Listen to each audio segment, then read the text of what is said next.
Welcome back to CBS News 24/7. I'm Elizabeth Cook. President Trump announced he called off scheduled strikes on Iran tonight, citing progress on a potential deal with the country. Now, this comes after 2 days of strikes on Iranian targets. I want to bring in Jon Alterman, the chair in Global Security and Geostrategy at the Center for Strategic and International Studies. Jon, great to be with you. Sources tell CBS News that the signing of a memorandum of understanding, what they're calling it, is likely to be held earlier next week, possibly over the weekend, and that it will kick off a process to negotiate details of a final U.S.-Iran agreement. So what does that signal to you? I think the less you try to get an agreement on, the more successful you're going to be. These are very difficult issues.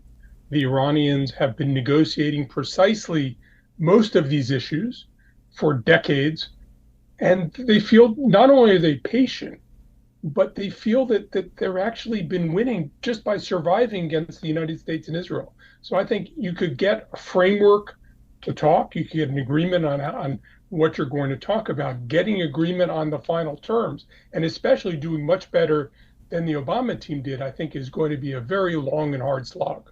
That's interesting you say that, because just earlier today, the president said in that press conference that he felt like Iran needed the deal more than the U.S. did. And because of the bombings overnight, they were forced to make a deal. Do you agree with that? Well, I think that's partly intended for a domestic political audience, for people who say don't give these thugs in Iran a reward for doing the things they've done. But I think realistically, this is an authoritarian government. They don't deal with polls. They don't deal with elections. They're not worried about the opposition. They're willing to kill the opposition. And there haven't been any signs I'm aware of that they're losing control.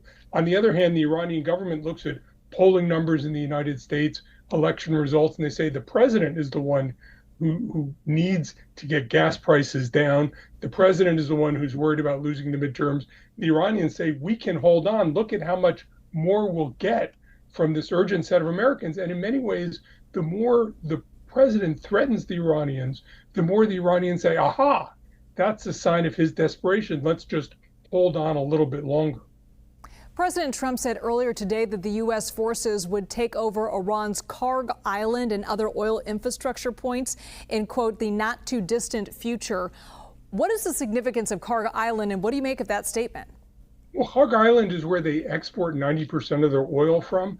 I think there's no question in my mind the United States could take Kharg Island. The question is how much it would cost in terms of lives and munitions, and how much would it cost to hold Kharg Island, because then suddenly you're in a place the Iranians can target. I don't think the president really was interested in taking and holding Kharg Island.